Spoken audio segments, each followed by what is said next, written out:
Hi friends, இது நேற்று விநாயகர் சதுர்த்தி அன்னைக்கு ஈவினிங் எடுத்த வீடியோங்க. நேற்று என்னால் வீடியோ போஸ்ட் பண்ண முடியல, அதனால் நான் இன்றைக்கி வந்து போடுறேன். 2 நாளாக சரியான தலைவலிங்க, தூக்கம் பத்தாதனால இப்படி இருக்குது. சரி ஒரு 10 நிமிஷம் தூங்கினா நல்லாயிருக்கும் அப்படின்ட்டு ஒரு 10 நிமிஷம் தூங்கலான்ட்டு தூங்கினேன்.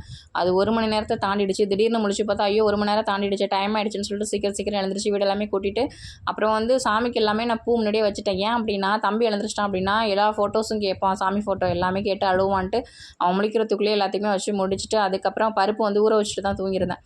அதை வேக வச்சுட்டு அப்படியே பக்கத்துலேயே சரி டீயும் போட்டுடலான்னு சொல்லிட்டு போட்டுட்ருக்கேன். நான் பூர்ண கொழுக்கட்டை வந்து பண்ணினதே கிடையாதுங்க. கல்யாணம் ஆகி 4 வருஷம் ஆகுது. ஃபஸ்ட்டு வருஷம் வந்து தம்பி கன்சீவாக இருந்தேனா அந்த டயத்தில் வந்து கொழுக்கட்டை செய்யக்கூடாதுன்னு செய்யலை. செகண்ட் வருஷம் வந்து தம்பிக்கு ஃபீட் பண்ணிட்டு இருந்ததுனால நான் பூர்ண கொழுக்கட்டை சாப்பிடக்கூடாதுன்னு அப்பவும் செய்யலை. பால் கொழுக்கட்டை செஞ்சுட்டேன். போன வருஷமும் பால் கொழுக்கட்டை செஞ்சுட்டேன். சரி இந்த வருஷம் ஃபஸ்ட் டைம் ட்ரை பண்ணால் எல்லாமே துறன்னு ஆகிடுச்சிங்க. எனக்கு ரொம்ப அசிங்கமாக போயிடுச்சிங்க. மாமா வேறு பக்கத்துலேயே நின்றுக்கிட்டு படிக்க தெரிஞ்சால் படி, உனக்கு செய்ய தெரியுமா தெரியாதான்னு பில்டப் போட்டுட்டு இருக்கேன்ட்டு. ஏன்னா நான் 2 நாளாக கொழுக்கட்டை பண்ண போகிறேன் 2 நாளைக்கு முன்னாடியே மாவுலாம் அரைச்சிட்டு வர சொல்லிட்டேன்.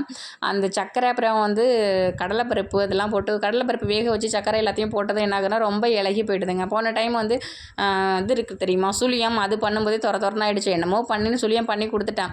இதுவுமே அந்த மாதிரி ஆனதுனால என்ன பண்ணிட்டேன்னா அப்புறம் எண்ணெய் சட்டி வச்சு அதில் நான் மிக்ஸ் பண்ணது எல்லாத்தையும் போட்டு நல்லா ட்ரை ஆகிற வரையும் வதக்கிட்டு அதுக்கப்புறம் பண்ணேன். கரெக்டாக தான் வந்துச்சு. என்னை ரொம்ப அசிங்கப்படுத்திக்கிட்டே நின்னாங்க. ஒரு வழியாக முயற்சியை கைவிடக்கூடாது, மனசை தளர விடாத அப்படின்னு சொல்லிட்டு பண்ணிடலான்ட்டு பண்ணிட்டேன். ஒரு வழியாக நல்லாவே வந்துடுச்சுங்க. என்னை கிண்டல் பண்ணிகிட்டு இருந்தாங்க. பட் நல்லா வந்ததுக்கப்புறம் நான் வந்து மாவு வந்து நல்லா நான் போய் அரைச்சிட்டு வந்ததுனால தான் கொழுக்கட்டை நல்லா வந்துச்சு அப்படின்னுட்டாங்க. இங்கே பாருங்களேன், நல்லா தானே வந்திருக்கு. ஃபஸ்ட் டைம் பண்ணியிருக்கேன், இருந்தாலும் எனக்கு பரவாயில்ல, மனசு கொஞ்சம் தேத்திக்கிட்டேன். புடி கொழுக்கட்டை மாதிரி பிடிச்சி வச்சேன். அப்புறம் தேங்காய் மாதிரி பண்ணோம்ல அந்த மாதிரி பண்ணேன். அப்புறம் இலை கொழுக்கட்டை வந்து அந்த பிளாஸ்டிக் கவரில் நல்லாவே வந்துருந்துச்சு. அவ்வளோதாங்க. அப்புறம் வாழைப்பழம் வெத்தலைப்பாக்கு வச்சு படைச்சிட்டு தேங்காய் உடைக்கணும், அவ்வளோதான். நான் வந்து சுண்டல்லாம் பண்ணலான்னு நினச்சேன். பட் சுண்டல் எங்கள் மாமாவும் சாப்பிடல, தம்பியும் சாப்பிட மாட்டான். எனக்காக ஒரு ஆளுக்காக அப்படின்னு சொல்லிட்டு நான் சுண்டல் பண்ணலை, கொழுக்கட்டை மட்டும்தான் பண்ணேன். அடுத்த வருஷம் இன்னும் சிறப்பாக பண்ணலான்ட்டு இருக்கேன். அவ்வளோதான் ஃப்ரெண்ட்ஸ்.